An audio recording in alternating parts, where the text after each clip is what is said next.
And Hello, so we're hello. back again, We are back. How are you doing? the dynamic duo. We are good. Why? I don't know why I thought. I mean, In well, speak. Why don't you just speak for yeah, yeah, both of us?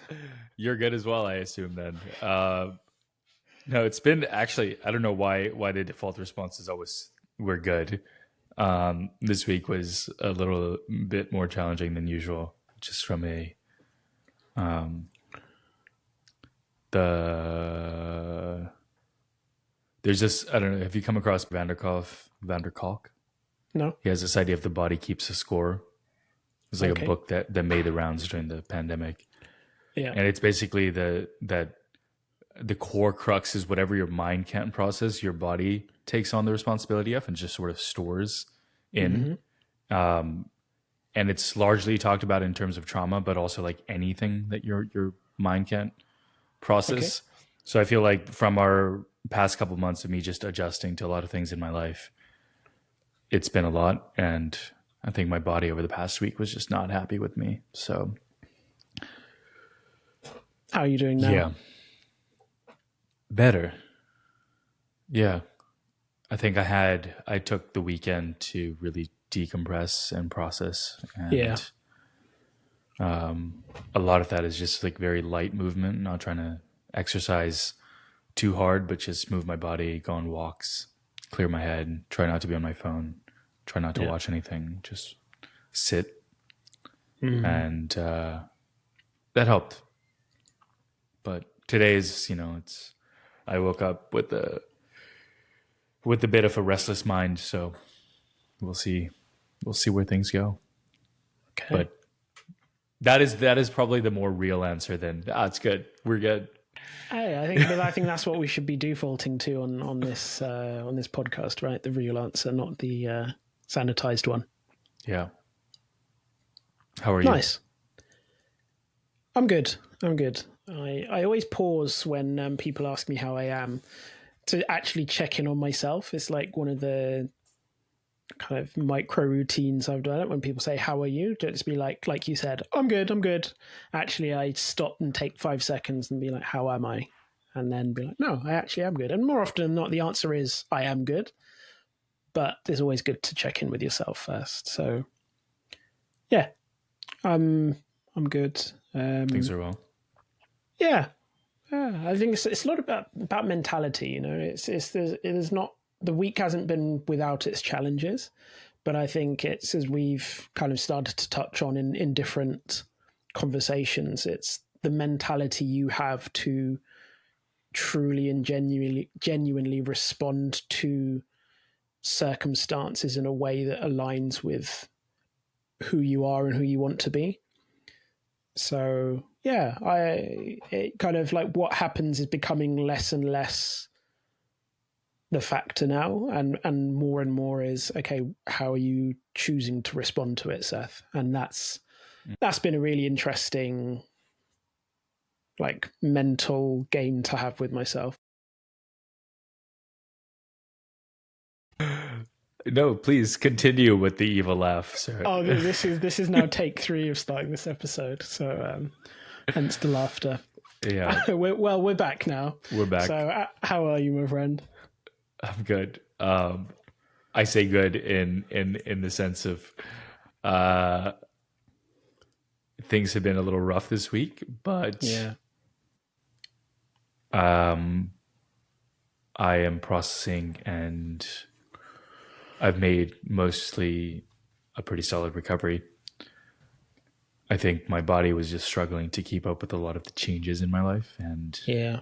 pooped out on me a little bit. Yeah. But how are you? I'm good. I'm good. This is like the third time you've asked me that. How am I? So I don't need to pause as long to answer this time. But I think for me, it's been a week not without its challenges, and but I think for me, with as I kind of encounter more challenges in life, it's less about the thing that happens, the circumstance, and it's more about who am I? Who do I want to be? And how do I want to respond in this situation? And that's becoming more and more the mental game for me. So it's almost like it doesn't really matter what happens. What I'm really focusing on right now is how do I respond? How do I stay in my peace zone, if you can call it that? So, okay, cool. I'm not disturbed. I'm not destabilized. I'm not thrown so off course. I think, as we said in a previous conversation, you become useless in your own life. Like, I don't want to have those kind of responses to circumstance. So I've really, really been focusing in on, okay, What do you mean by useless in your own life? I actually don't know that we've talked about this.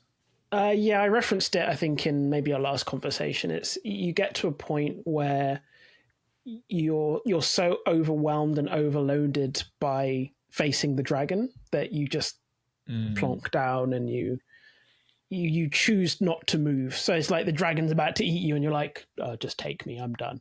That kind of you let like go you give of, up. Yeah, you give up. You let go of any agency you have.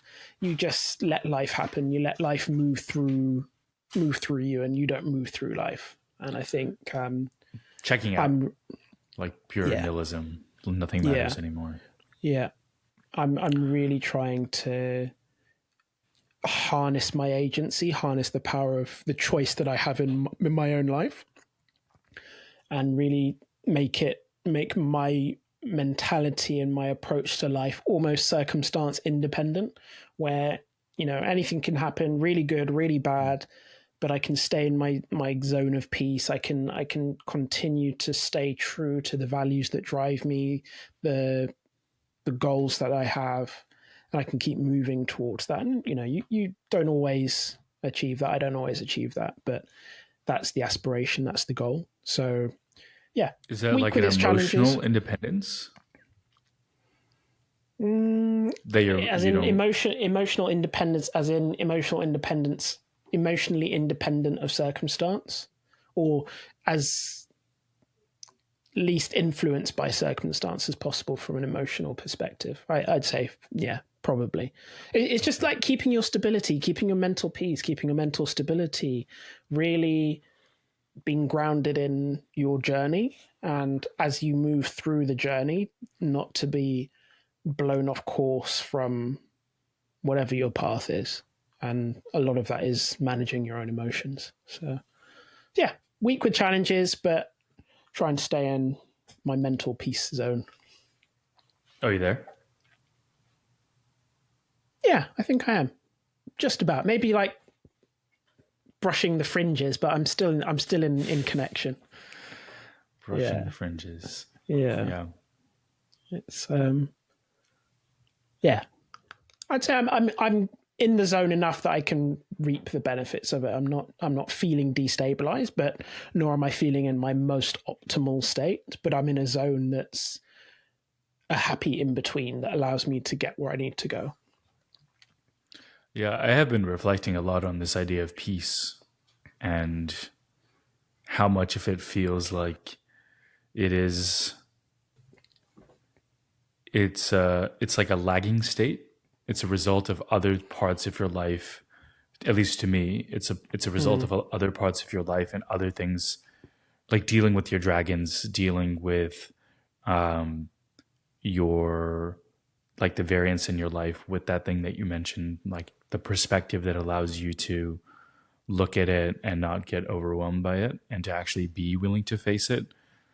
I think the resulting effort of all of those various things, the intersection of those things, personal agency, confronting things that are uncomfortable but necessary, and then pursuing the things that you know are going to bring you satisfaction, even when it's easier to do other things, and becoming more of the person that, like, you're actually proud of.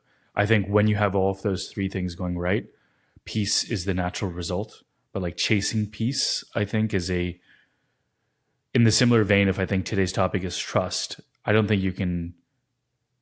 Trust is like a natural consequence of other things going well, but it isn't a state that you can chase in in of itself. Like you can't just have trust as a default state. Trust is like the synthesis of other things going well that result in trust. I think peace is the same way. You can't chase peace, but I think if you're willing to do the other things, peace happens. Do you see it that way? I don't know. That's my reflection over the past few years of trying to understand my relationship with peace. Yeah. No, I'd agree. It's if you chase peace directly, it's as a result of actions and activities in other areas that coalesce to give you peace. So, yeah, I'd say, based on what you've said, without thinking about my own definition too much, like that resonates with how I would frame it myself. Yeah.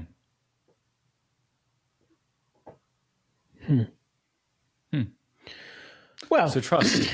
Yeah, that's been probably one of our shortest start of podcast tangents that we've been on. So go us. Trust. We're professionals Where shall we begin? This is Esther episode Perel style? 7. It's funny. I was literally in the premeditation in the bathroom this morning. I was thinking about how much Esther Perel talks about this.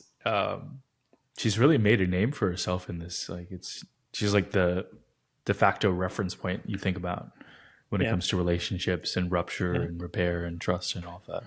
Yeah, but having listened to her podcast, I appreciate her perspective on things and how she, in a lot of the episodes where an individual will frame their problem and she'll talk it through with them, especially on the more one-sided episodes that she does, where it's not two people sat there, it's one person. I really appreciate how she drives towards that honesty of like, okay, but what's happening here? What's happening in you? What's happening in the other person? What are stories you're telling yourself? And are those stories really true? I think, I can see why she's grown to prominence, because I think that the core of what she's saying resonates a lot. She seeks in that relational context, my belief and I feel that she's seeking truth in this relationship context. And I think a lot of the resolution comes when both sides can see and accept the truth. And then that shared acceptance and understanding is the starting point for, okay, now what do we do to restore, repair, heal our relationship that, wasn't working the way we wanted it to? I think what I find really interesting about her approach is that she looks at these kinds of dynamics in relationship as a cycle.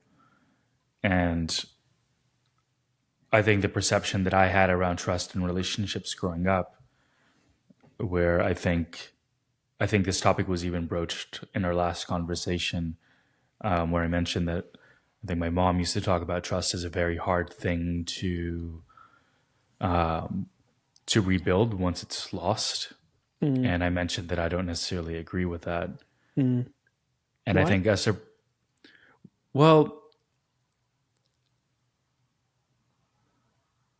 I think in general, I think my approach is to most of the good things in life are hard to get, and that's by nature. But then, as we're talking about Esther Perel, that concept of it is a cyclical thing. Like in any, I think, real relationship, there are cycles to it. And it is possible to have relationships where there's no rupture, but then those relationships are generally, I think, are either quite small or less deep, which is not a bad thing, but it's just a different type of relationship. Or there's an aspect of pretending, right? You're masking who you are in exchange for maintaining the relationship. And then in doing that, there is no opportunity for rupture. And so there's no opportunity for repair. And so the relationship sort of stays in this stuck pattern of the two people kind of being a performance for each other. And I speak personally about this because I've noticed myself default into that latter category of I often will pretend to be the person that I am in the relationship. And it's not a conscious thing. It's just that's how I've shown up to the relationship from where it was formulated 10 years ago. But that version of who I am now is not the same person. But there's this innate desire to be consistent that I think is a very human thing. And so I'll still be a lot of those characters of the person.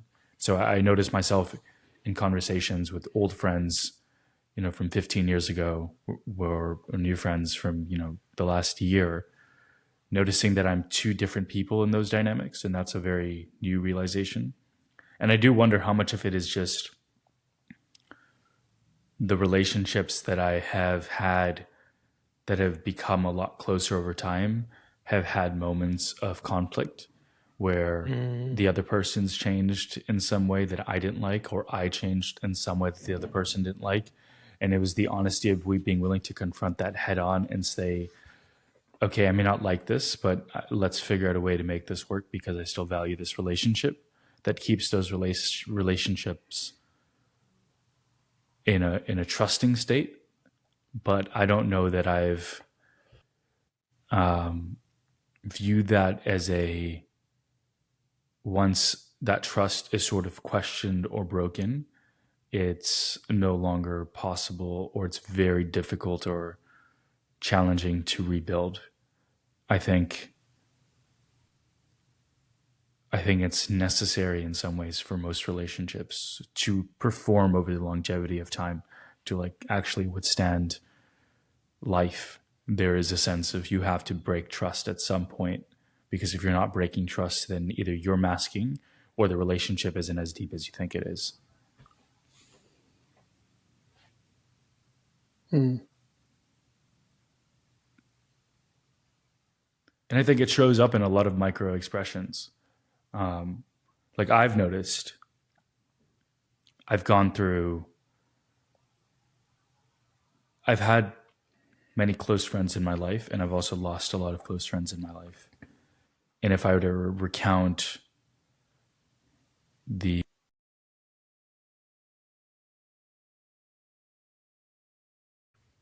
well, this seems to be our podcast of technical difficulties.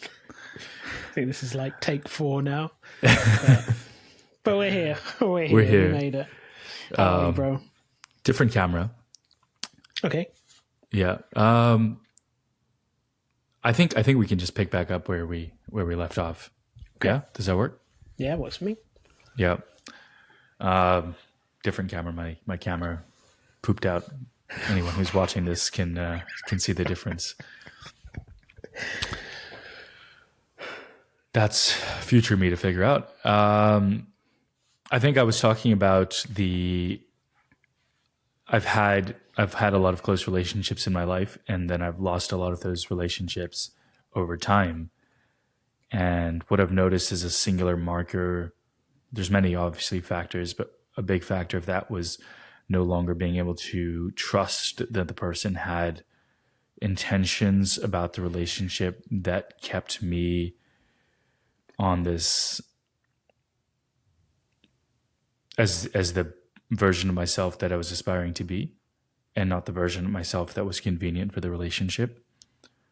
I think we touched about that. We touched on this point, I want to say in episode 2, about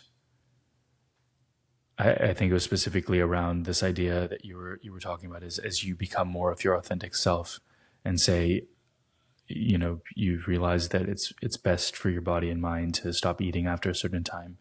And the people that are really close to you are willing to accommodate that kind of aspect of you, because they know that it's bringing out a better version of you, or the person that you want to become.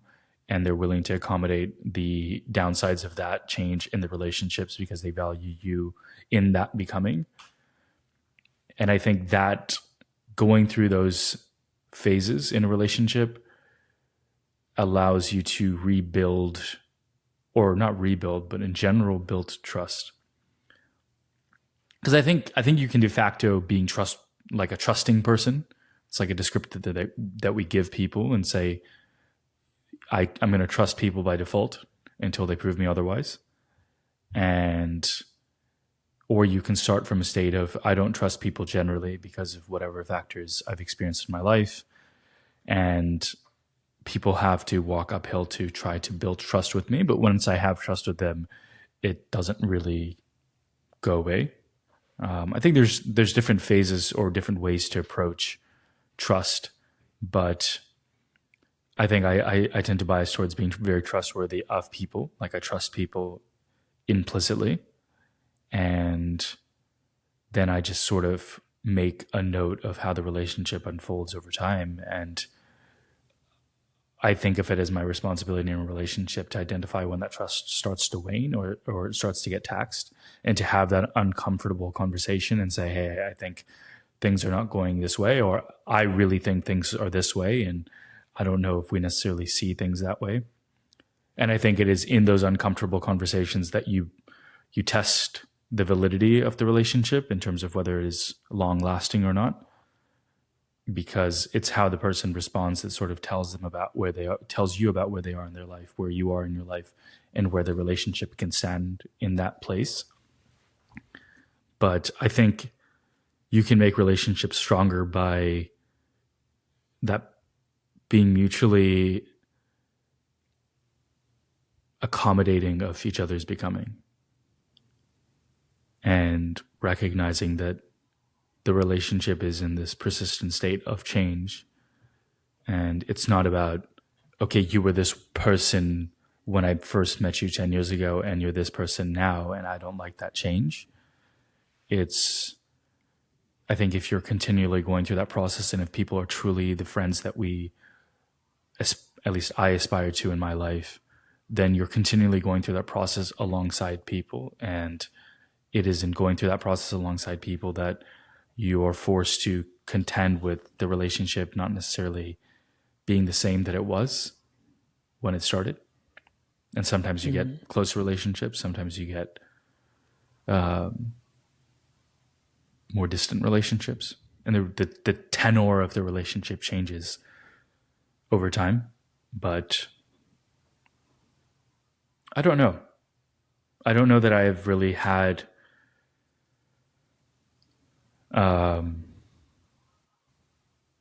I still think I try to respect that even when my relationships with people have ended, I try not to harbor animosity. I think I still do in small ways, but I try to think about the life cycle of the relationship in terms of how much it impacted my life in a positive way, what I learned, and also in referencing the perspective thing that you talked about, even the negative parts of the relationship, it teaches you something about, oh, okay, I mean, I can think of a specific example of a friend where over time I noticed that there were many of those ruptures in the relationship that weren't being repaired, and I didn't bring it up. And part of why I didn't bring it up is I knew that some part of me thought that that would rupture the relationship permanently, and that eventually we're no longer friends. But I do wonder sometimes if my unwillingness due to other factors in my life to contend with those things in real time just led it to be, you know, as we talked about last time, that dragon that you can no longer deal with or don't have the strength to deal with, and it becomes very overwhelming. And now I use that relationship as a benchmark in my current relationships as a way to be like, oh, you don't want to test that thesis again, right? You don't want to know whether this relationship is going to withstand all of the micro trust ruptures that occur over time. And if you don't deal with it now, then you might be able to deal with it at some later point in time, but at that later point in time, it might be too big. So deal with it now. And so I even though I do miss the friendship that I had, I think with the positive perspective, it does make me realize that it makes my current relationship stronger, or at least I think it's making my current relationship stronger to have gone through that process and realized that I didn't pull my weight in the way that I wanted to in that time. And now I know why I should, even when it's difficult. Yeah, you said something really interesting. I just want to circle back to. You said that you trust implicitly as a default. Like, could you just share a bit more how you came to that approach as your default? Because, and for context, I don't trust implicitly by default. So I come at it from the other side. So I'm really interested how you came to that point where you trust implicitly from default and then essentially work backwards from there based on the responses you have and your interactions with the other person. I mean, honestly, I think it was just trial and error. I think if I were to view the way that my family in general has approached relationships, it's been more similar to how you just mentioned you do. You don't trust implicitly and you build trust over time. And I think that could just be a value or cultural thing. But I noticed that, at least for me, when you put that kind of pressure on a relationship where it comes in with the mindset of, I don't know that this is a relationship that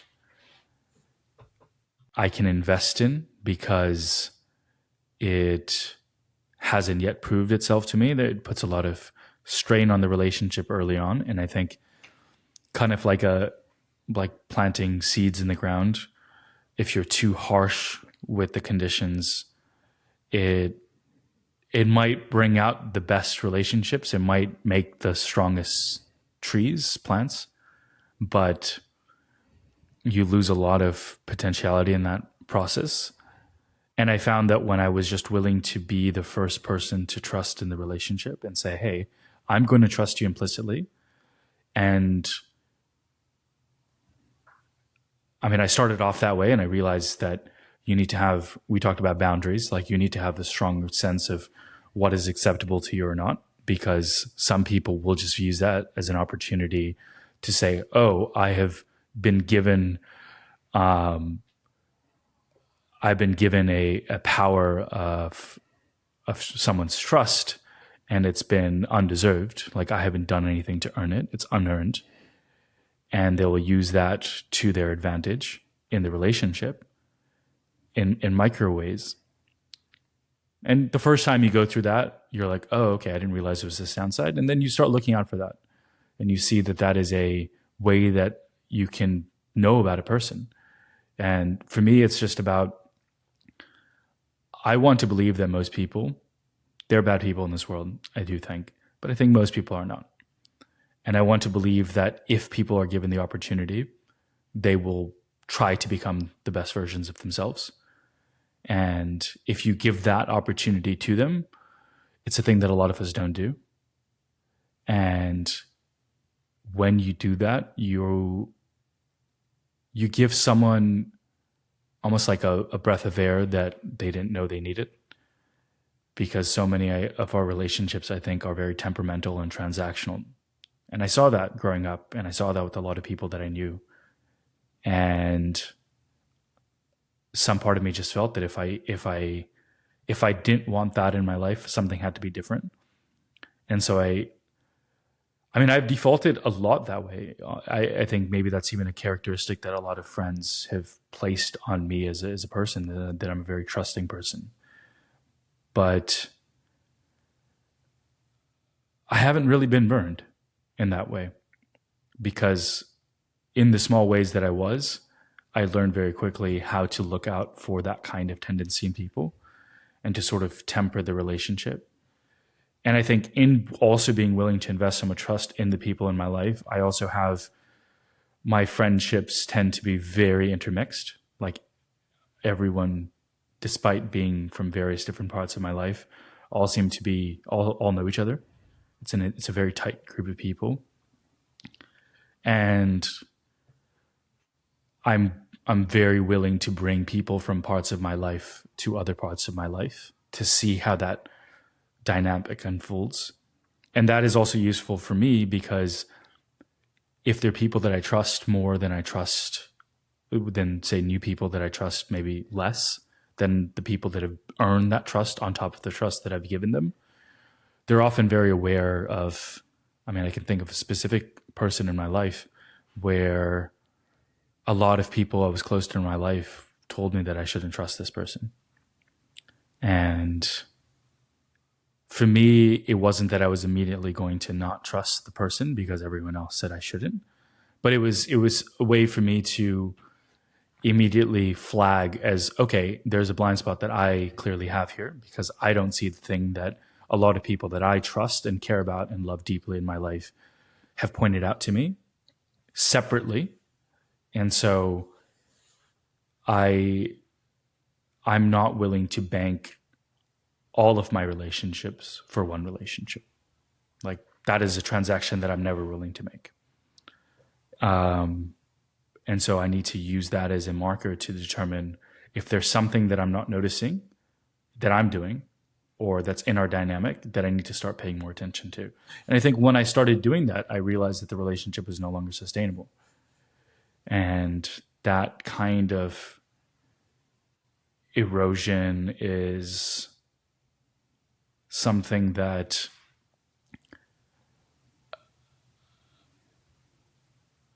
I think you only get to experience when you go through it. And I would rather go through that and learn than to never have the experience to have that kind of depth with a relationship. But I'm curious, do you see it differently then? Why do you say you default to not wanting to trust until it's earned? I think I'm happy to answer it, and obviously we will depth unknown. But I think it's important we maybe define what trust is, because in your answer, I'm hearing maybe a slightly different flavor of it. So I just want to make sure we're talking about the same thing, because for me, trust has so many different levels. It's like an onion. So it's like the English language is a very imprecise language. It's so imprecise, and it's only when you, and I haven't studied any other languages deeply, but I've been exposed enough different languages to understand, oh, actually there's certain languages with multiple words for love. Oh, this is fascinating. So I think defining what trust is would be important, because for me, trust is like an onion. And if you use the English blanket term, like we were using implicit trust, that to me that's a very high bar. That's like very close to the heart of the onion. When implicit trust, there's different levels of trust where, for example, at a very transactional level of trust, when you have a green light at a crossroads or an intersection and your light is green, there's a level of trust that other people are seeing red lights and that you are safe to go and somebody's not going to T-bone you. That's that's trust. There's a trust among colleagues that you leave a meeting and you have a certain list of actions, and that by the next meeting people will do what they say. That's another level of trust. Then you kind of go deeper, and there's a more like romantic trust of, hey, we have said we will keep fidelity to each other and loyalty to each other, and if that trust is broken, that's another deeper level of trust, because there's a commensurate level of vulnerability as well. So I think it's important just to frame what do we mean by trust, because it's such a broad term in the English language, but experientially I think we all appreciate that there are different levels to trust. So that's why I'm curious. Just we start there, and then I'm happy to give you my kind of frame and approach to it. I mean, for what it's worth, I don't view those things as different. Okay. I think when you started that idea, you sort of talked about the different kinds of trust, and then you ended it with this idea of the different levels of trust. So maybe you do see them as a singular kind of idea with different stages of depth to them. But I think if I were to view trust, it's very similar to, I think, the aside that I mentioned when we started, that I think trust is an emergent phenomenon. Like it happens as a result of other things in your life being in place. And it's a state of relation, much like peace is a state of being. that is a byproduct of a lot of things going as they should. Like I think primarily, right, the basis for trust is this idea of self-trust. And as I've really tried to understand that and notice that I remember in 2020, late 2020, I was going through a really difficult time in my life, both mentally and physically. And I remember how difficult it was for me to make any kind of decision. There was like a paralysis where even very simple things, like I needed to move apartments because my lease was expiring, and I was looking at different places, and I was completely unable to make a decision on where I could move, both in terms of location, in terms of place, how big, how small, price. Every single variable seemed up for grabs. And I remember just sitting with myself in the car after like an open house and just being like, I have no idea what I'm doing here. And I have no idea what I'm doing in my life. And I have no sense of ability to even discern. Forget about it. I mean, even in finding a place, which I think is somewhat of a big decision, even simple things like what to eat was something that I was really struggling with. And I remember calling a close friend of mine and asking and just complaining about this problem. Then he just asked me very point blank, he's like, do you trust yourself? Because I trust myself, and that's how I'm able to make decisions in my life. And in that moment, I realized, yeah, no, I don't trust myself. Like, I don't trust that the intention that I have for my well-being and the action that I do are correlated in a way that is consistent. And it's because those two things have been decoupled for a long time that I struggle with decisions, because I think you can't, if you don't know that you're doing something that can intend with the right intention, because you don't even know what your intention is, it's hard to know that your action is going to move you towards a positive direction. And so I think stemming from that, everything else is sort of a expansion from there. Your relationships are this kind of harmony between like the inner world and the outer world. So the people that I can trust are people that have some amount of consistency in what they say and what they do, and are willing to take responsibility when that consistency is broken. And then I think a third part is the level of emotional awareness or maturity to respect that other people have a different perspective in the world and may do things that are not in their own best interests from your perspective, but you trust that the kind of perspective that they have is not wrong, because the baseline for that is built on one of some level of awareness. And I think when that's broken, it becomes very difficult to maintain a relationship. But I think trust is kind of an emergent phenomenon of all of those things. If you feel at place in your body, you feel at place in your mind, you feel like the actions that you do in your life correlate with the kind of determination that is either moving you to the direction that you want to go in, or it's giving you information about a path that you should no longer go down, and you're willing to be receptive towards that. You build this level of self-trust. And then when other people are involved in that, it's a mutual watching, it's a mutual becoming, it's a mutual awareness of each other's development in that process, and a trust that they're handling their shit, you're handling your shit, and you'll look out for each other and you'll be there for each other when things, as life always does, go wrong. And to me, that collection of things is trust.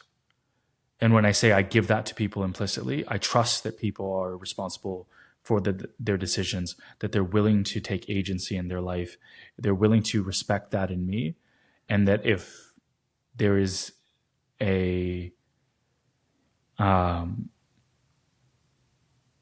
if that thing is up front and we're willing to do, I think conversations, as Esther Perel, we talked about, brings up a lot. Like conversations are a big part of maintaining a relationship. And if I know that the other person is willing to have those uncomfortable conversations, or at the very minimum is willing to sit through those uncomfortable conversations, even as a silent participant, then that gives me a deeper sense of who they are as a person.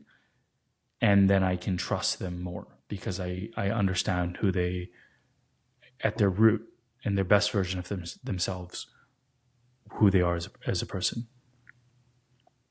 Does that answer the question of trust?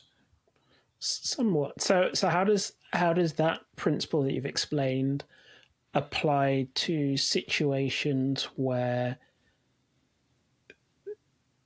there isn't that kind of mutual becoming? So like when you go and see a doctor where you have very little relationship, how do you see trust in that context? Or how do you see it playing out, and how do you engage with it in that context where you don't have that? So you have this implicit trust, which is a mix of all the things you've just said, but you're engaging with a person that hasn't given you that sense. And obviously I'm going back to maybe, I think it was episode 1 or episode 2, where you spoke through your experiences during COVID and what happens when your heroes let you down. Yeah. So how does trust work in those scenarios and situations? I think it's easy to conflate trust and responsibility or self-responsibility. Maybe conflate is not the right word. I think it's easy to offload some of your responsibility for yourself into relationships and use trust as a proxy for not having to take on that responsibility. So more concretely, when you trust your doctor, some part of it is, I don't have responsibility for what happens with my body. I'm trusting that the doctor is going to do all of that for me, and I don't want to have to think about it. Or, you could say that for a financial advisor. You could say that for an education system. You can say that, I think, generally in a macroscopic viewpoint of society in general, that you trust that things are going to go well for you because those institutions are quote unquote reliable. And I would say, broadly speaking, the world itself is going through a big correction of that, because over the last 70 years, we built up a lot of quote unquote institutions that were given the hallmark of trust, which, I think this ties in together a lot of our previous conversations. That's a big component of Western society, this idea of trust, and trust in an institution and trust within the individual. I don't think that's true for a lot of cultures. A lot of places, trust is not something that is just granted as a default, like it is here in the US. When you sign a contract with someone here, you have a good sense that there's trust between them. That if your lawyer looks at it, who you trust, and their lawyer looks at it, who they trust, and that the validity of the law is in place, that largely that agreement is going to hold. That's not true for most countries. Most countries do not have that because there's no robust system to uphold that. And then if you don't have that as a basis, the big reckoning that I think we're experiencing societally, especially in the Western world, is that like Western sphere has expanded, you lose and you erode faith in your institutions. And I think where things went wrong is that we started using trust in other people and trust in collective groups of people, which we call institutions, as a proxy for our own responsibility. So we say, I don't have to take responsibility. This institution's figured it out. Right? Like even that example of that you mentioned around when I approach a traffic signal, I trust that the other person has a red signal, and that when I see green on my end, they have red. That is trust, but also that trust is often broken. Right? That's what accidents generally are about. It's a breakage of trust. You thought that they were going to uphold their end of the rule set that you commonly agreed upon when your provision, your your license to drive, and they didn't. And it's because you trusted, and you weren't, quote unquote, like, this is why defensive driving is a thing that people talk about, that yes, you want to trust the system, but you don't want to use that as a substitute for your own responsibility, because you are still responsible when you're in the driver's seat for your life and the life of other people around you. And yes, you hope that everyone else is also in that same boat, but if they're not, okay, but who's the one who's going to have to deal with the consequences of that? And I think that's broadly true for society. I think that's broadly true for healthcare, religion, education systems, our own relationships with people. You don't get into a partnership with someone with the idea that you can just trust them implicitly. And that means that because you have signed a contract of marriage, or you've signed some sort of legal agreement that binds you together with some, state determined set of consequences, that's going to be enough to make the relationship uphold the rules that you agreed upon. Because that's not true. I mean, divorce rates are at an all-time high for a reason. And I don't think that's necessarily a bad thing, or that's a hallmark of something more sinister. But I do think it showcases that we have this idea that if I trust someone, that I don't have to work anymore in that relationship. If I trust my doctor, they can just tell me what to do, and I'll just take their medication. And if something goes wrong, I'll go back to them and complain and say, you said this would fix the problem. But it's your responsibility. Your body is your responsibility. If you don't take care of it, all other people can do, as we talked about in episode 1 about the worldviews, they can give you information. They can tell you what their perspective. They can give you another way to look at something, and sometimes a more robust or detailed way of looking at something. But they can't substitute your own responsibility towards that in your life. And I think the more you give trust to other people at the cost of the trust that you can develop with yourself, it's just like a time bomb waiting to go off. You're just eventually going to be so disjoint from your own responsibility that your life just starts to feel out of control. And then when you don't have control in your life, how can you trust yourself? And I've been there. This is coming from a place of being that person that gave so much of my responsibility up, which was so pivotal to who I am as a person. Reconciling that, realizing that, and then having to do the very difficult task of absolving other people of their responsibility that I gave them implicitly or explicitly, and taking back that control in my life. And I think when you do that, you can approach authenticity, something we've also talked a lot about. I think when you do that, you can actually be authentic, because the only person that's responsible for your decisions and who you are as a person, the buck stops at you. Other people may, have to deal with who you are as a person and accommodate it. And it is your responsibility to show up in your relationships with the idea that people who you care about, you should give them the knowledge, the information, and the accommodation to handle the changes in your life. But if you are willing to take on your responsibility, the responsibility for your life, and to actually voice your own control, as limited as that may be, then you can actually have real trust, because it's coming from a place of who you are and not from a place of how other people treat you.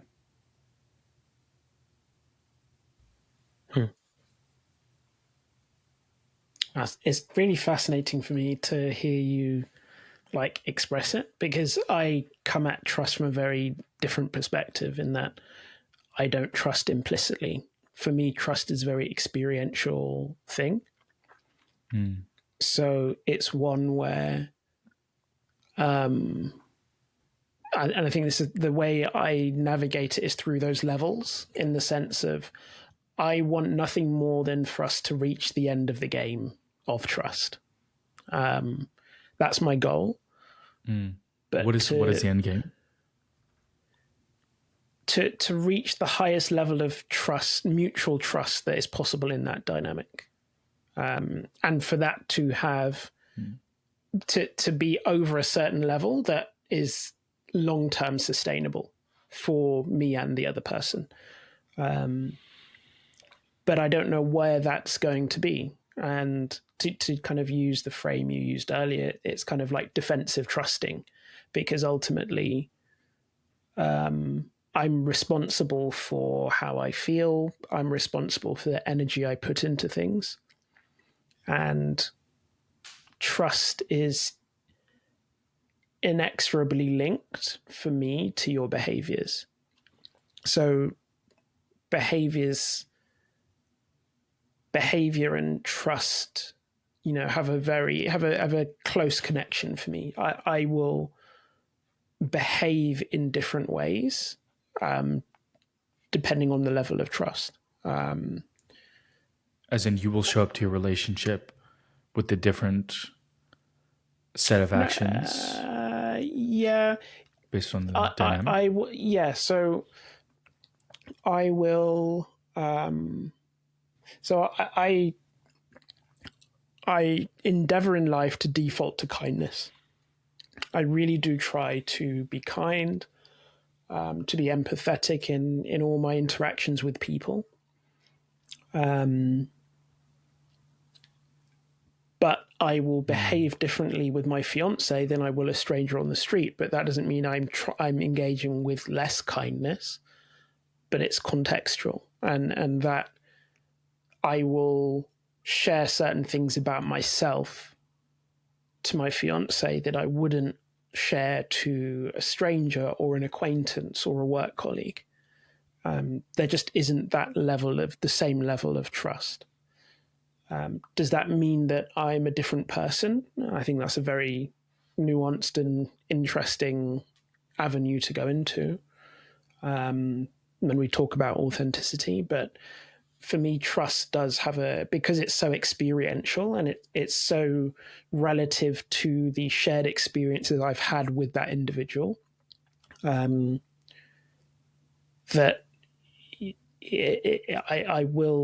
my behavior will change. My intention and my character, I want to say, is the same, but how that manifests in that particular environment is going to be different at a behavioral level. Because for me, trust, how I define trust is it's both internal and external. So it's, I trust you to be my vulnerable, authentic self without kind of fear of recrimination and judgment from your perspective. So you can take me and engage with me as I say I am, borne out by experience. You can call me out when I don't show up for myself as I say I am, or show up for you as I say I will. But it's also external in the sense of I can trust the other person to behave in a consistent way. And that's been validated by our interactions over time. So that consistency isn't isolated. It is a pattern. What do you mean by consistency? So that expected behavior, if we are in a certain experience, whether that's like hypothetical in my own mind, I have an expectation of how are you going to respond to that? If I share a deep held belief with you, I have an expectation of how you're going to respond. Practical example, if I share, like we started in episode 0, hey, I'm a person of faith, a specific faith, I'm a Christian, I have an expectation that you'll be like, okay, there will be a level of curiosity and openness to exploring, even if you have a very different perspective.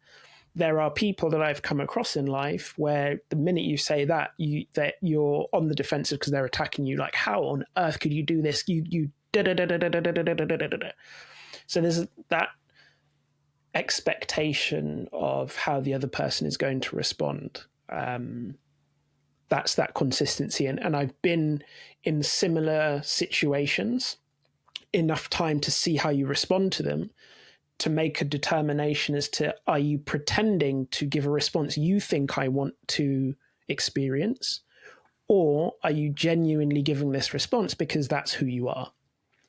That's what consistency means to me. And so that's how the trust is built. It's a very experiential thing. So it's one that, in my model and framework of navigating life, it's impossible for me to trust implicitly from the start. So this is why I'm so fascinated by how you're approaching it. And is it because you don't have any basis to trust them because there's not any shared experience to build that consistency from? Why is it?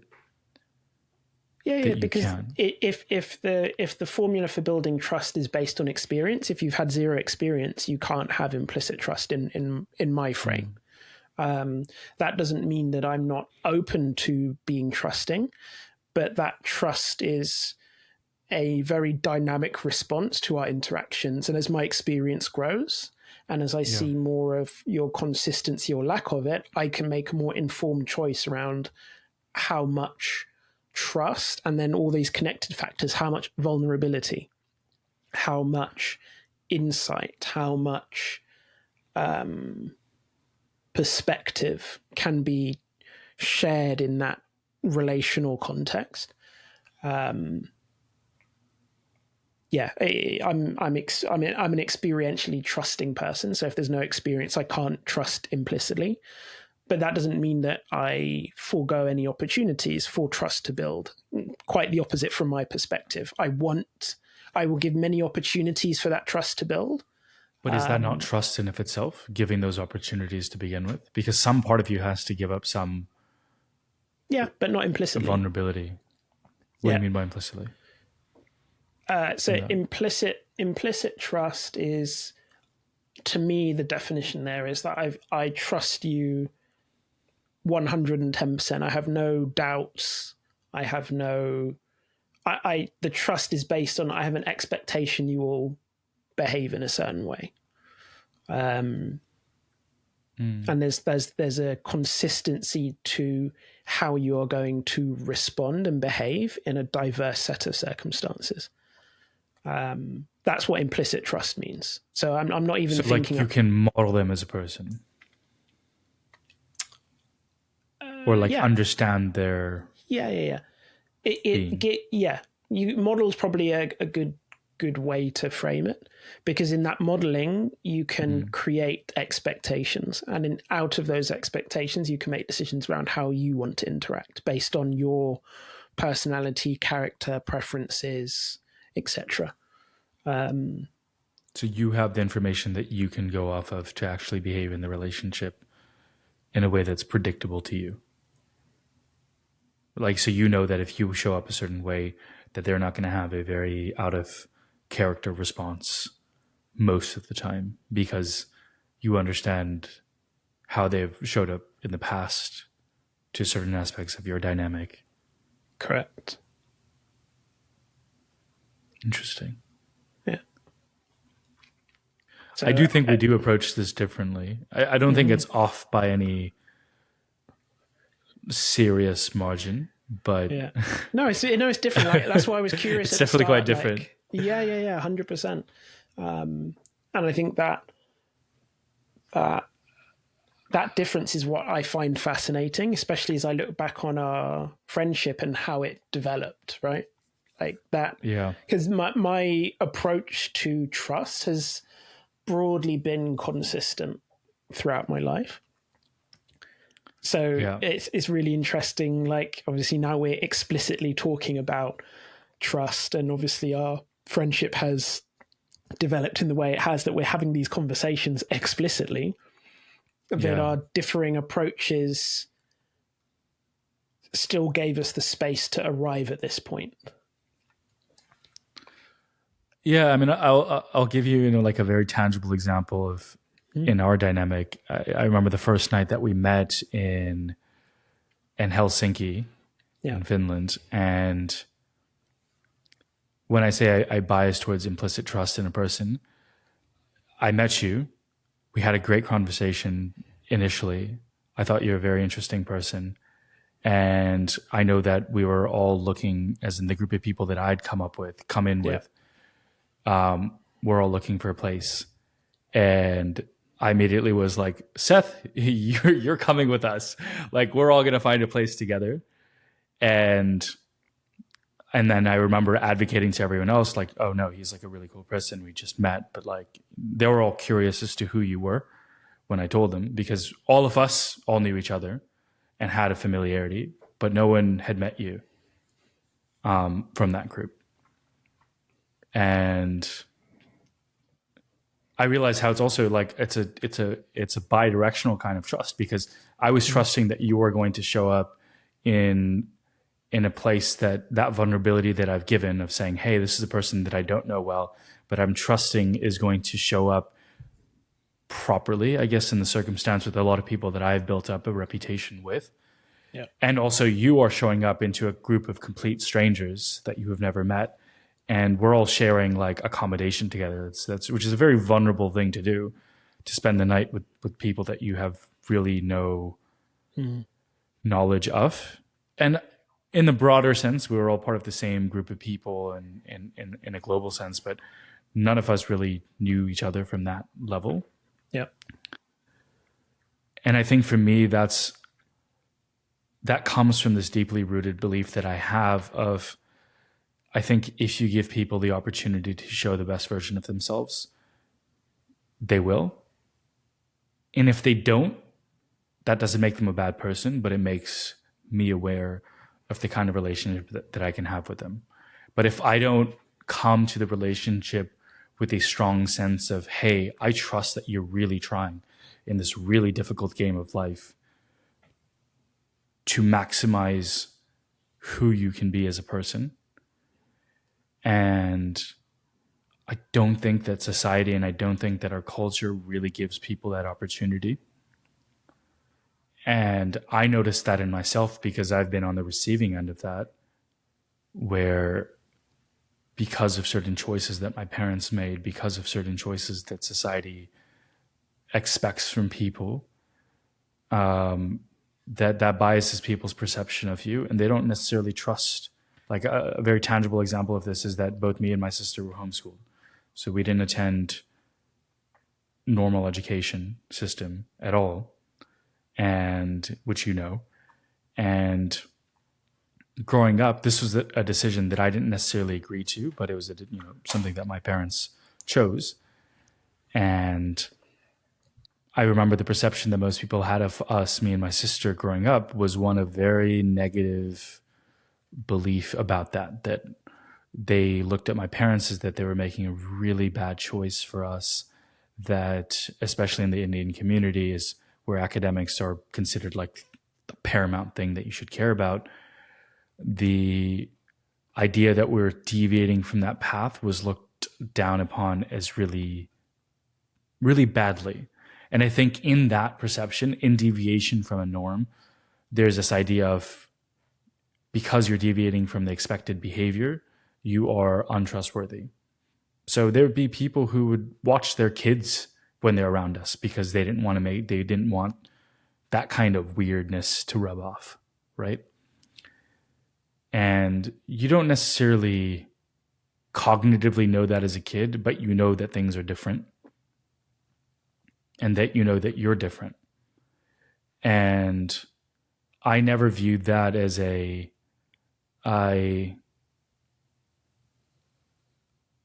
felt it was very misguided, because I knew I had a belief in myself, which was not always overt, but I had a belief in myself when I was young.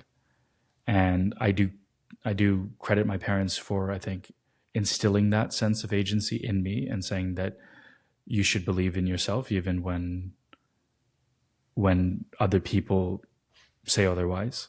And that shows up in a lot of the ways that you show up for yourself. And that's also a very difficult and nuanced place to go. We won't go down that tangent. But having that made me really question why people thought of me as different or created this image of who I was as a person, knowing fully well that I was not that person. And I think as I grew older and started to form quote unquote teenage and then adult relationships, there was a sense of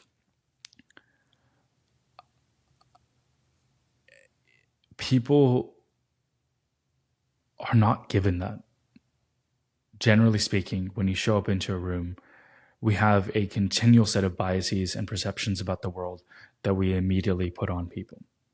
We look at someone's skin color, we look at someone's actions, we smell someone, we see the context of where they are and what they're doing, and we form all of these prejudgments about who they are as a person. And most of that is not overt.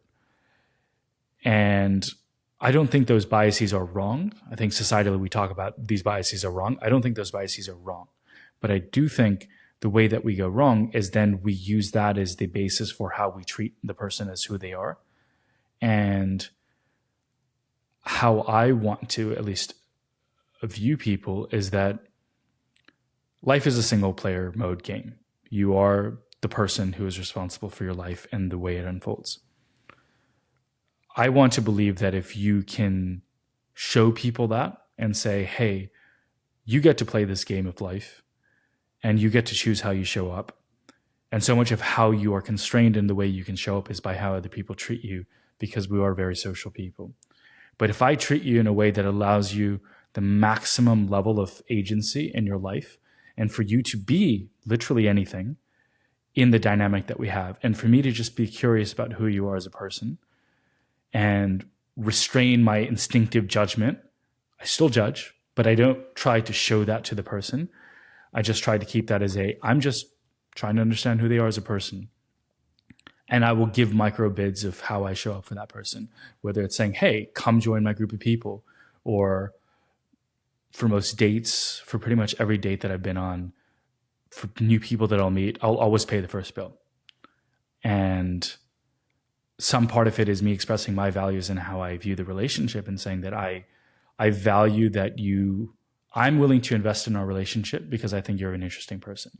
If not, then I'll just step away and say, hey, I have other, things I need to head out. But if I'm going to the step of spending quality time with you, sharing a meal with you, then I want to trust in our relationship that you are a person that also values this dynamic. But I don't know that if I'm not the one to go first and say, hey, I'm going to do this, right? I'm going to do I don't know what the right word is, but maybe it's financially irresponsible. Maybe it is like an economically irrational decision to invest money, which is a resource, into this relationship first and foremost. And many, many times, I've never seen people again. That was the last time I saw them. And if I look on the net, I'm out, X amount of money in just that very simple act. But in the way that I've consistently done that, what I immediately know in the following dynamics, when I do actually see it, and that's pretty much all of my relationships, I get a real sense of, it's a symbolic act of, does this person value our relationship enough to invest? And I'm not even looking for, I pay the bill this time, you pay the bill the next time, I pay the bill this time, you pay the bill next time. I mean, we have this dynamic in how we interact with each other. We're always trying to one up each other on who can pay the bill in more and more clever ways.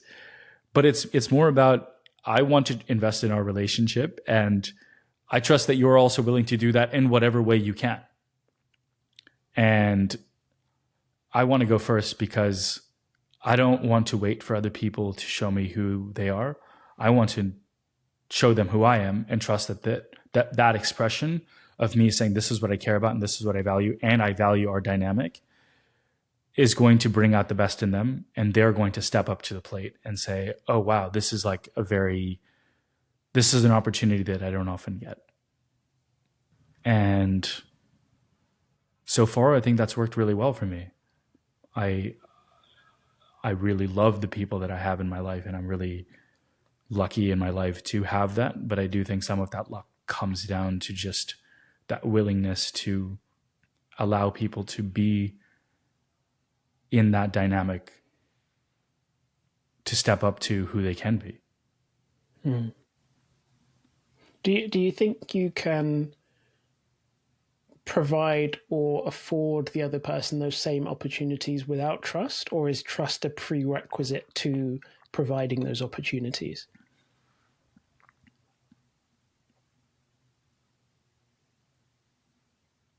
this is not a trap question. I'm curious No, because again, we come from different perspectives, so I'm just trying to understand, because there's a lot of terms that I'm hearing that have a specific meaning, and I'm trying to align and understand, okay, what do these terms mean for you?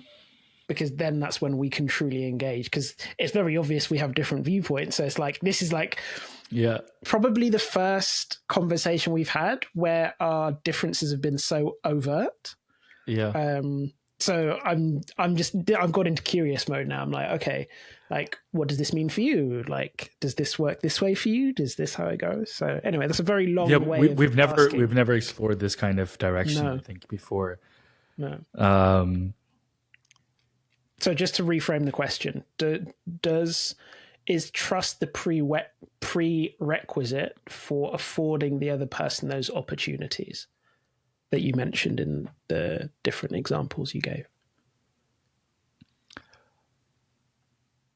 So I've never thought about this before because it's been such a part of how I've approached relationships for so long that I've sort of just thrown the question into my brain, and what instinctively comes up is, I think you can, but the intention behind what you do is you can't fake that. And when you really come into a relationship with a sense of, I'm going to trust you and I'm going to give you the opportunity to step up to be the person that I think you can be. Coming to that from a place of true belief is something that I don't think that you can fake, because you can do the actions. You can say, I'm going to put these micro bids out there. I'm going to, even in the few examples that I gave, you can do those things. But if the basis for doing those things isn't deeply rooted in the sense of, I really want to trust that most humans, the 99% of people, are genuinely very good people, and even the ones that we consider bad people are just trapped in a really bad game and don't know how to get out and don't have the requisite parts of themselves figured out to be able to do that. I think most people genuinely are good people. And we so rarely in our society give people the opportunity to express that. And people really feel that when you do give them that. And when you give that in a way that's completely removed from the game of, I'm going to show up and trust you because I'm hoping that you live up to that trust. When you really come up to the relationship and say, I'm going to trust you because I just think you're a good person. And I hope I'm not wrong. I will pay attention to myself and the people that I care about, and to protect myself for the moment that you are not willing to step up to that plate. But I think it's a beautiful thing when you get to do that. And I don't think it's possible to decouple the action from the intention and still have the same result. Because the intention drives the action, and the intention is what people... We briefly touched upon this. If we end up using that earlier part of our conversation, your body processes what your mind can't. So whatever your mind can't sit with, it just goes into your body. And I think this is what, Beizer van der Kolk talked about in The Body Keeps the Score. In both positive and negative, the body keeps the score. And when you really radiate that in all the subconscious ways that we don't have a rational perspective to think about, when you really come to relationships with that intention and that perspective, I've seen this. People's bodies are different. Like, some part of your nervous system reacts to that. And I know when I've been on the receiving end of that as well. And I've noticed how less tense I feel, and how in some ways you see people that you're around people that you've never met before, and it feels like you've known them for a long time, because your body is like, this is rare and this is real in a way that a lot of reality that we can construct is not. And that isn't something that you can manufacture. I don't think you can. I don't think it's something that you can perform. I don't think it's something that you can emote. It's something that has to be a truly deeply held belief, I think. And maybe that's just me validating the worldview that I have, but that's my instinctive response to that question. Yeah, no, that's really interesting, because I think one of the biggest things that I can see as a difference is that I don't have that same inherent belief in the goodness of the majority of people, but I do have a belief that there is value in every person. And so the kindness that I endeavor to engage with the world with comes from the principle that every human being has a value, a very high value. But not every human being is good, in the sense that has the same kind intentions to others that I try and have genuinely towards other people. I think my life experience has been one where I have seen and experienced a lot of people that don't have good intentions, and it becomes very apparent the more you watch and observe them over time. And then there are kind of more neutral people that they're not really aware of what they're doing. They're kind of free agents. They're just moving around, but there's no level of like self-determination. They are neither inherently NPCs, as people say. say. Yeah, exactly. That's the perfect way of saying it. They're NPCs.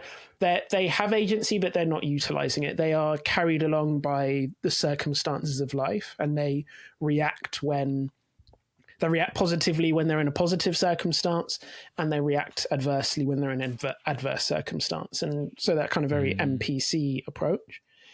And then there are a group of people that their intention is to use the same terminology, like good people. They have good intentions that manifests in a majority of their interactions, and it comes across as good. The kind of edge cases that I've seen that are much more difficult are when people with good intentions do things that have an adverse impact on the other person, but their intention was good. And I fall into this trap a lot, because I try and have good intentions in everything I do. But I've also come to realize that with the best of intentions and good intentions and kind intentions, I'm also accountable and responsible for the impact of my actions. So I'm a person that I'm very intention based. And because I know in my heart that I literally, I don't think of how to trip other people up. It's such a waste of my mental energy where I'm thinking, okay, how can I do harm to this person? My brain is not wired that way. I think in a way of like, hey, how can I help this person? What can I do to brighten up this person's day? That's how the line of my thinking goes. But there are people I've come across that it becomes very apparent in the way that they communicate, in the way that they behave, that they think the other way. And I think that's probably one of the biggest differences in kind of those viewpoints, is that those experiences have led me to the point where, in my experience of life, there are more NPCs and individuals with bad intentions than there are people with good intentions. And I cannot, whilst I cannot give equality of trust, I can give equality of opportunity to all of those groups. But I also need to behave in a way that is based on that core idea that there are more NPCs and bad intentioned people than there are good. So my approach to life needs to take those environmental factors into account in the way that I behave as a default, without sacrificing my values and the intentions I want to put out. Because I resonate very strongly with what you said. When you give somebody the opportunity, when you behave with somebody and you treat them as somebody who has value, this is now my worldview coming out. When you treat somebody that you do not know, a total stranger, and you treat them as though they have a high value as a human being, that's what, in what you said around when you give people trust and that opportunity, in my worldview, that's that's the frame I have. When you engage with somebody as if they have value, whether they're a beggar on the street, whether they're a billionaire in a suite. I learned that from a friend I used to work with, so I need to make sure I give dropping credit. bars here, okay. Yeah. So Jim, if you're listening, that's a credit to you.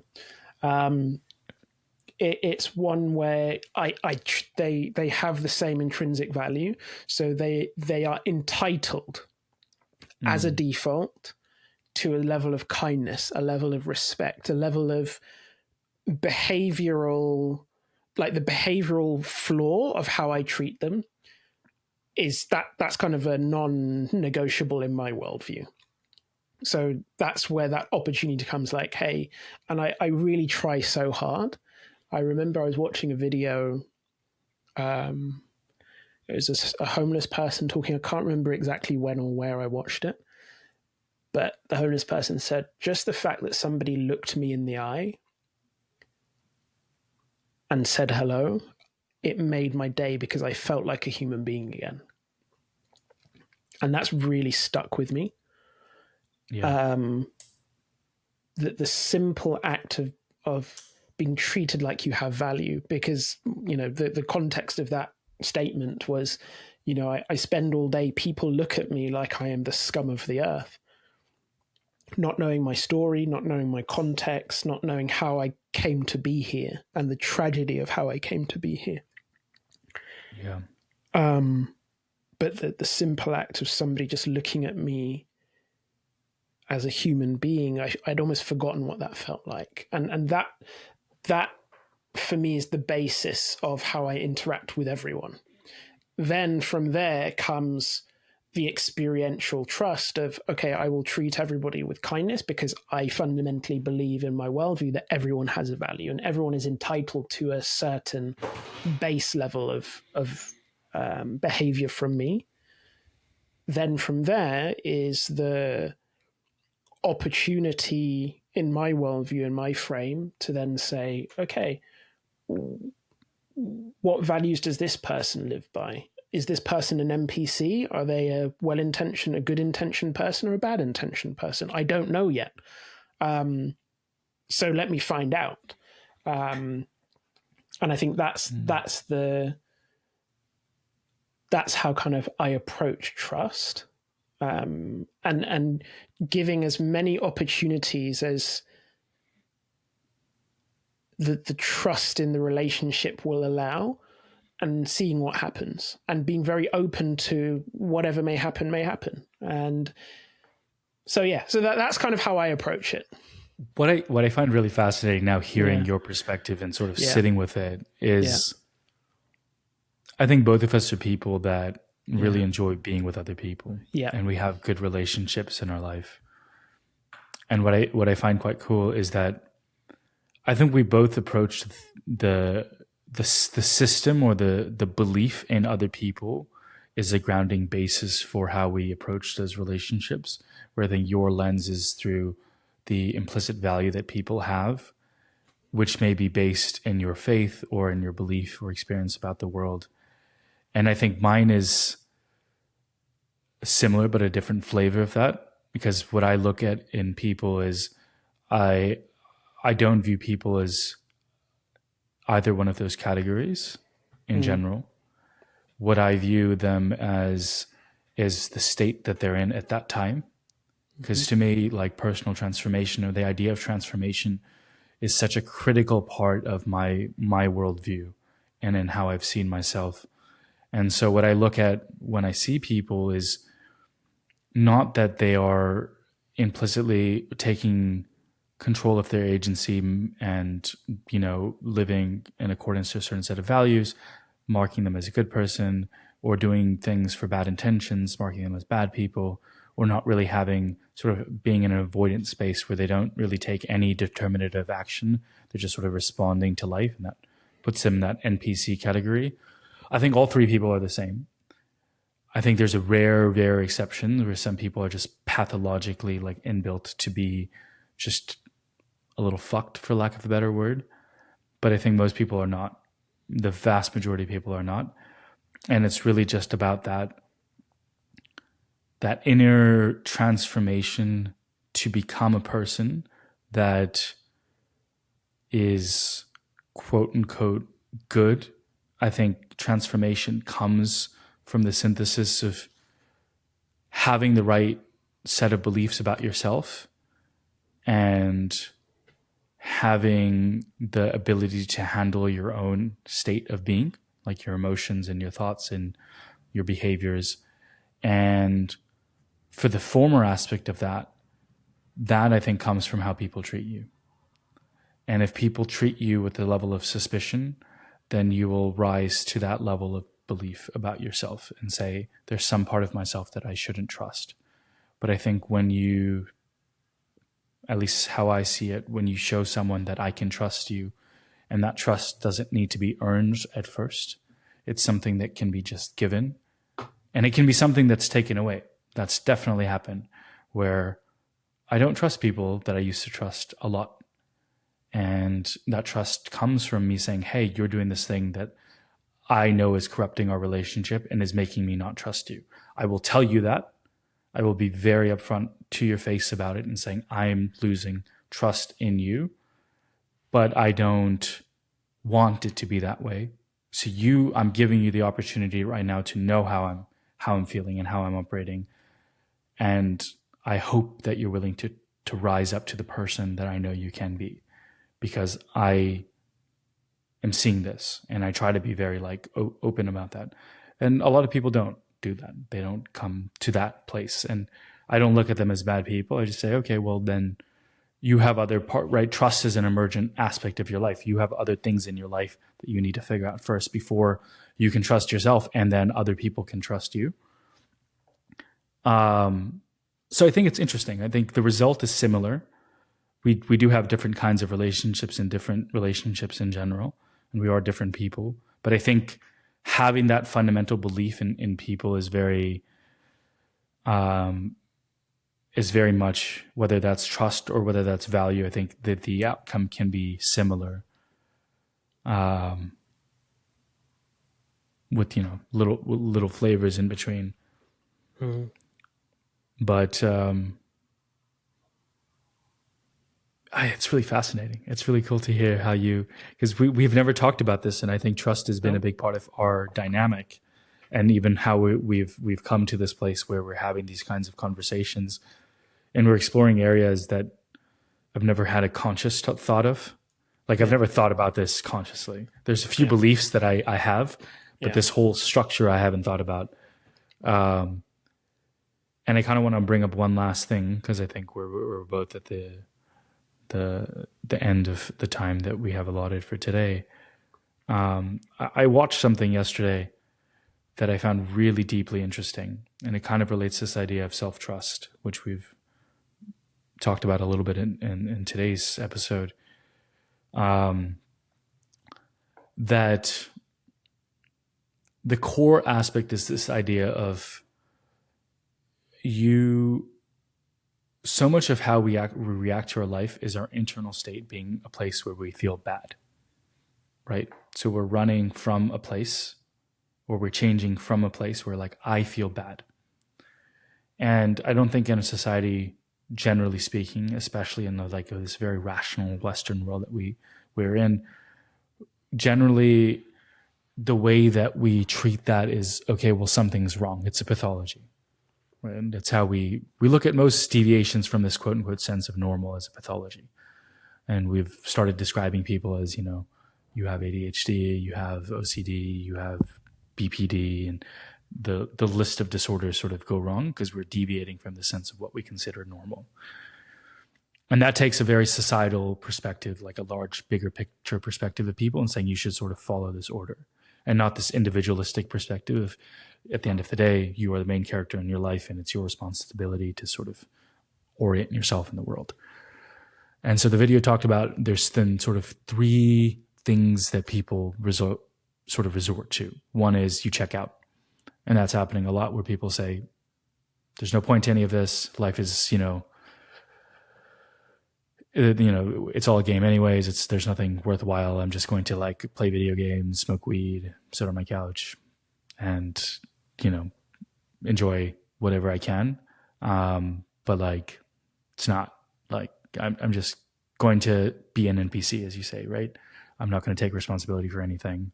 I'll seek pleasure when I can. I'll get depressed when I'm not. And then there's a second place that people go to where they chase dopamine. So it's the high for promotion. It's the it's substances that are dopaminergic. It's video games. It's scrolling on your phone, going through TikTok. It's just I just want to feel good in this moment because I feel bad. So let me substitute. So there's disconnect, just completely give up. There is substitute the feeling bad with feel good things. And then the third category of people is you try to become a different person. And you say, I want to become the kind of person where whatever circumstances are happening in my life, I feel good, right? And it's saying some part of me needs to transform. Some part of me needs to become better because if I don't like where I am, then it means that I need to be different, not my circumstances need to be different. And I think that's probably the most, in our circle of people, that's probably the most common thing. And that's something that I've done a lot where I'm so much of my 20s was driven by, I need to become a better person. I need to figure my shit out. And the more latent realization that has been the last 3 years for me, which is the area that I would love to talk to you about, is this idea of if you feel bad, then it's actually a really good place to be. Because you feeling bad is the resulting intersection of all the data that your body and your mind and your gut and every part of your being, your story, fit into this thing. And they say, I feel bad. And the goal isn't to say, I need to become a different person or I need to not feel bad right now, so I need to feel good. It's to really try to understand, what are you doing in your life where the entire state of your being is saying this is bad? And it's more about your actions rather than who you are as a person. It's saying your calibration of your equipment is, generally speaking, right. And there might be situations where that's not true. But generally speaking, whatever feedback you're getting as a whole is correct. It's saying, I feel bad, and you should feel bad because whatever you're doing is not you. It's not who you should be. It's not what brings out the best in you. It's not about biohacking and figuring out what substances or what, protocol to get or how to make sure you get your sunlight in the first 30 minutes of waking up or whatever. It's not about those things. Those things can be helpful, but it's not about those things. It's about what can you do and who can you become as a person. So the natural result is your body saying, this is right. This is the best place for us. And your mind catches up with that as well. And what I've been really curious about is when I think about the moments where I had self-trust, it was moments where that there was harmony between my inner world and my outer world. And I wasn't fighting myself to become a better person by societal measures or by the people in my life measures. It was, I truly was doing the things that brought me alive. And my body trusted me and my mind trusted me. And that, that takes the view that I'm different from both of those things, which I do believe. And I think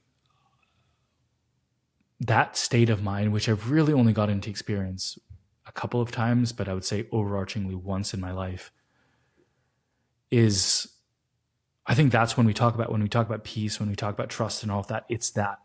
And I would be really curious to go down that rabbit hole with you, because I find myself in that place where I was in a place where I did feel that way, and then my life changed and a lot of things happened in my life, and there was more complexity in my life. I started exploring life more, and then, with more responsibility, with more emotional weight, with heartbreak, with more spiritual exploration, with the world changing as it did, that part of me waned.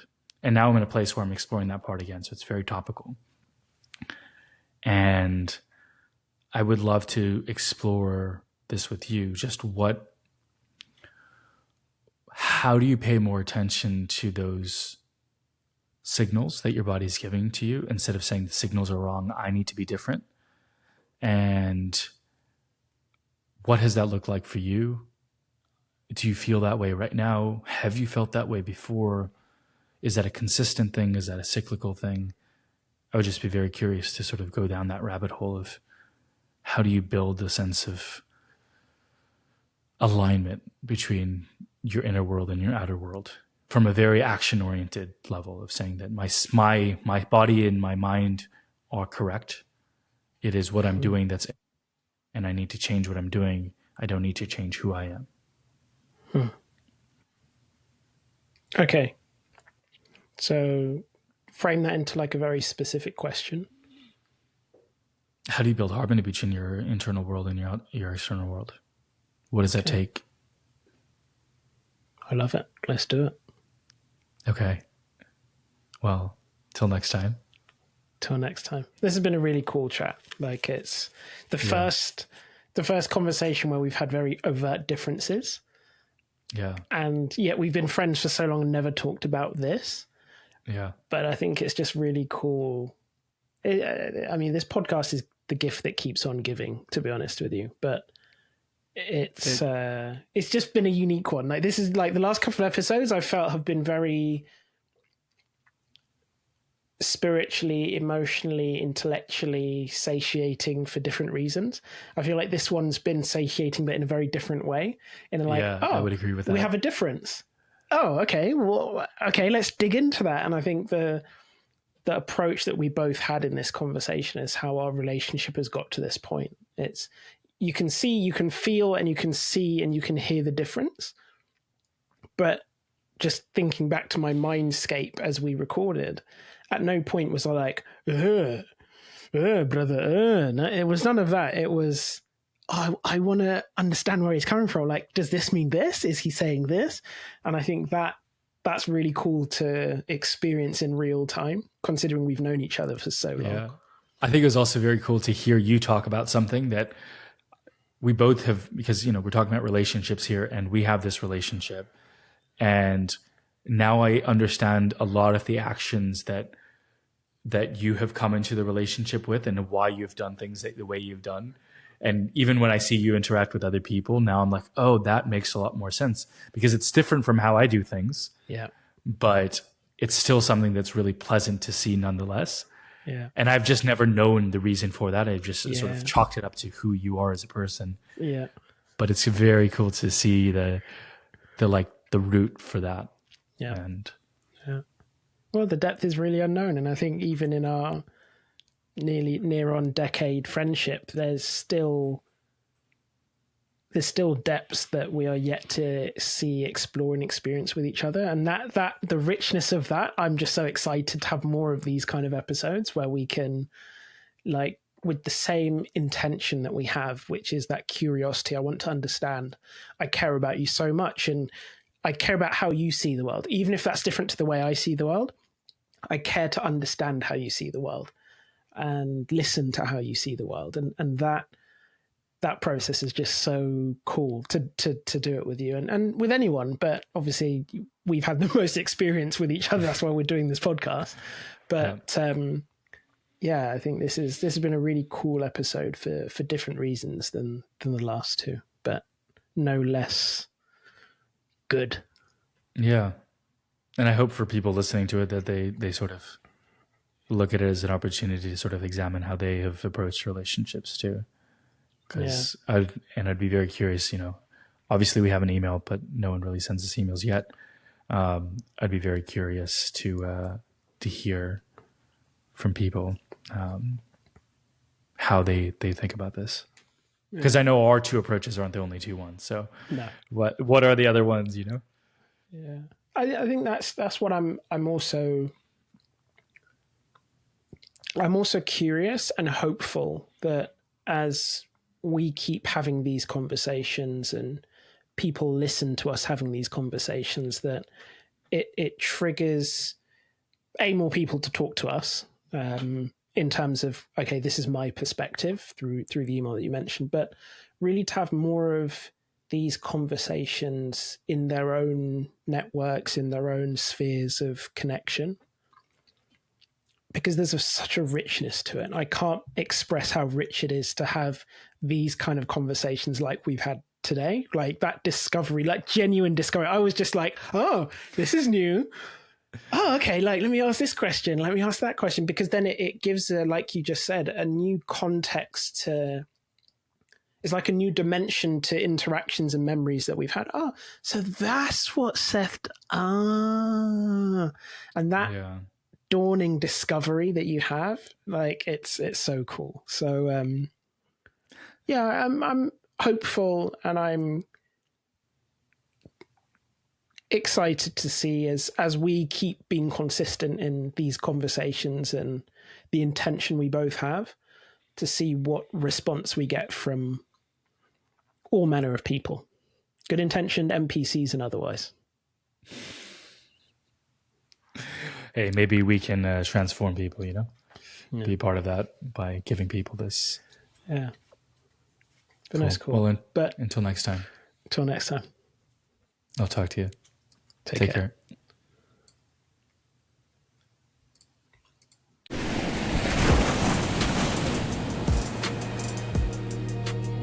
Depth Unknown is a podcast about the narratives beneath the surface of our worldviews.